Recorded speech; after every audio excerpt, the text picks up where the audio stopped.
جب हम ऑटिस्टिक बच्चों का नाम सुनते हैं तो टैंट्रम्स और मेल्टडाउन जैसे नाम भी सुनने में आते हैं। हम अक्सर समझते हैं कि दोनों बिहेवियर्स का मतलब एक ही है, लेकिन असल में दोनों मुख्तलिफ हैं।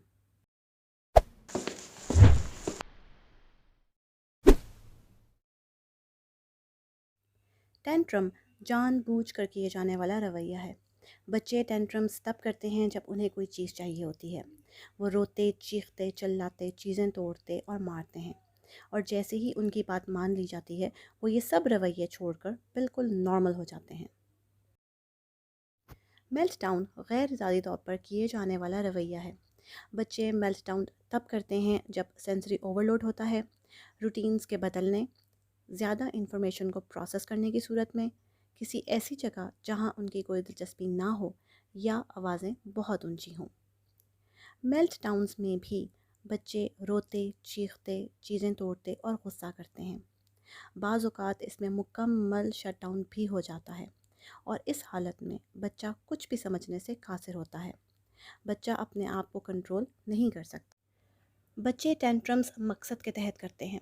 जैसे ही उनका मकसद पूरा होता है, उनका रवैया बेहतर हो जाता है, जबकि मेल्टडाउन्स किसी मकसद के तहत नहीं होते। मेल्टडाउन्स को ख़त्म होने में वक्त लगता है और ये ख़ुद ही ख़त्म होते हैं। ये मिनटों में भी ख़त्म हो सकते हैं और कभी घंटों भी लग सकते हैं।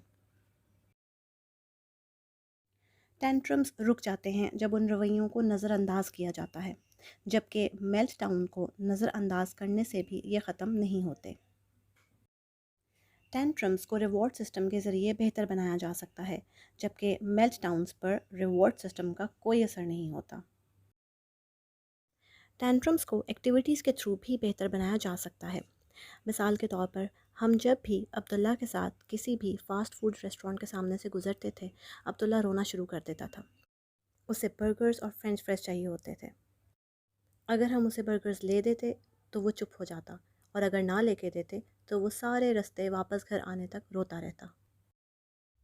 फिर मैंने अब्दुल्ला को हेल्दी और अनहेल्दी फूड का कंसेप्ट वर्कशीट्स के थ्रू करवाया, और साथ साथ उसको ये भी बताया कि home made burgers, home made French fries are healthy.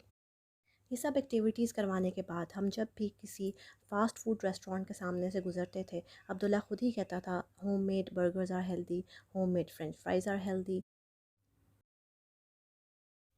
Meltdown शुरू होने से पहले आप उसे कंट्रोल कर सकते हैं, लेकिन एक दफ़ा ये शुरू हो जाए तो फिर उसको रोकना नामुमकिन है। वालिदैन को सोचना होगा कि बच्चा ऐसा क्यों कर रहा है। क्या वजूहात हो सकती हैं? क्या सेंसरी ओवरलोड है, या बच्चे से जो डिमांड किया जा रहा है वो उस लेवल पर नहीं है, रूटीन बदलने की वजह है, बच्चे को दर्द हो रहा है, या उसे किसी चीज़ का खौफ है। वालिदैन को मालूम होगा तभी वो उस सिचुएशन को अवॉइड कर सकते हैं। मेल्टडाउन्स के दौरान कोशिश करें बच्चे से बात ना करें, उसे किसी महफूज जगह पर ले जाएं। घर में मौजूद हैं तो लाइट्स को कम कर दें। कहीं बाहर हैं तो कोशिश करें कि बच्चे को किसी पुरसकून जगह पर ले जाएं जहाँ पे लोग कम हों, बच्चे के इर्द गिर्द ज़्यादा लोग ना हों। ये सब चीज़ें मेल्टडाउन की शिद्दत में इजाफ़ा कर सकती हैं। वालिदैन ख़ुद को भी पुरसकून रखें, बच्चे को वक्त दें ताकि वो उस मेल्टडाउन की सिचुएशन से बाहर आ सके। इस बात का ख्याल रखें कि टेंट्रम्स और मेल्टडाउन्स को काबू पाने में वक्त लगता है।